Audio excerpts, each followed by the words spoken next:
Hello, আমি Jennifer. একটা ক্যাফের ভিতরে বসে আছি।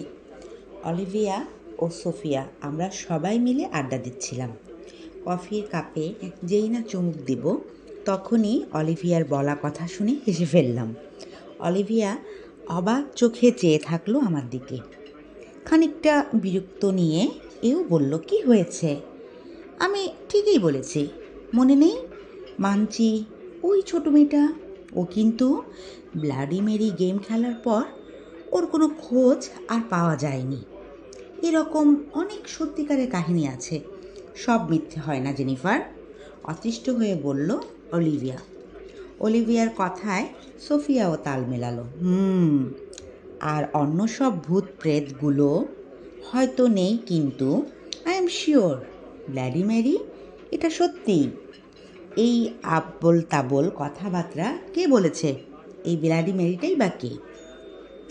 কফির শেক চুমুক দিয়ে কফির কাপটা সশব্দে টেবিলে রেখে বলল সোফিয়া, ইন্টারনেটে সার্চ দিলেই পাবে। অলিভিয়াও তার কফি শেষ করে উঠে পড়ল। দুজনেই বাড়ি ফিরবে। আমিও আমার কফি শেষ করে উঠলাম। আমি এডিনবার্গ থেকে এসেছি। পড়াশোনার জন্য লন্ডন শিফট হতে হয়েছে। ভালো শহর, ভালো পড়াশোনা। আমি একাই লন্ডনে থাকি। মা বাবা ওরা এডিনবার্গেই আছে। আমি আমার হ্যান্ডব্যাগ থেকে আমার অ্যাপার্টমেন্টের চাবিটা বের করলাম। অ্যাপার্টমেন্টে প্রবেশ করার পরেই ক্লান্ত শরীরটা কাউচে এলিয়ে দিলাম। চোখ জোড়া বন্ধ করলেই অলিভিয়া ও সোফিয়ার কথা মনে পড়ছে। এই ব্লাডি মেরি এটা কি সত্যি নাকি মিথ্যে আজগুবি? আমি এসব আজগুবি জিনিস বিশ্বাস করি না। নিজের উপর ভরসা রেখে ভাবলাম আজ ট্রাই করাই যায়। যদি কিছু না হয় তাহলে ওদের বলে দেব যে এগুলো সব মিথ্যে।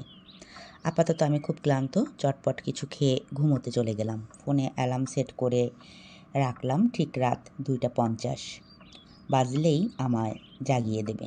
আমি আপাতত নিশ্চিন্তে ঘুমাবো। ঠিক রাত 2:50 বাজতেই অ্যালার্মের টুংটাং শব্দে আরামদায়ক ঘুমটা ভেঙে গেল।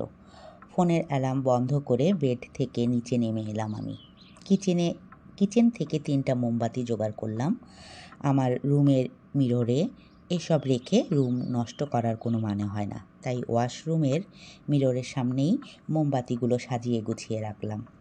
চটপট করে ফেলবো। রিচুয়াল জানি, 3টে মোমবাতি প্রয়োজন।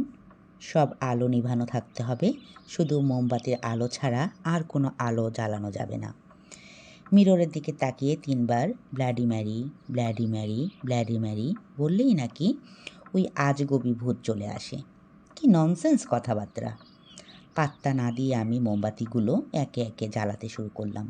সব মোমবাতি তৈরি হয়ে যাওয়ার পর আস্তে করে ওয়াশরুমের আলোটুকু বন্ধ করে দিলাম।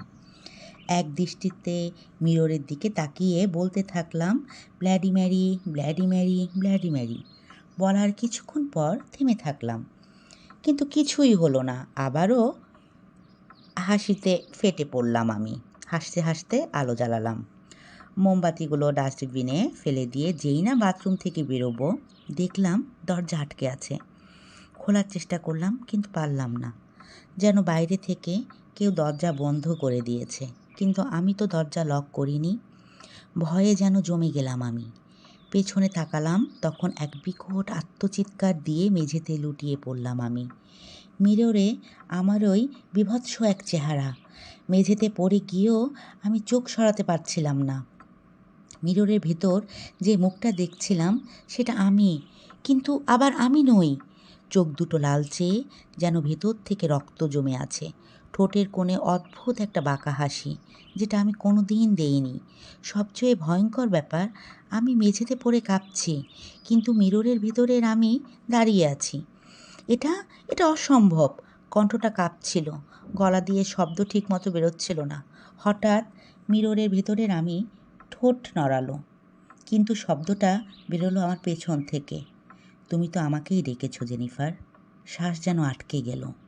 আমি ধীরে ধীরে পিছনে তাকাতে চাইলাম, কিন্তু শরীর নড়ছে না। মনে হচ্ছিল কেউ আমাকে মেঝের সঙ্গে পেরেক দিয়ে আটকে রেখেছে। মিররের কাছে ফাটল ধরতে শুরু করলো।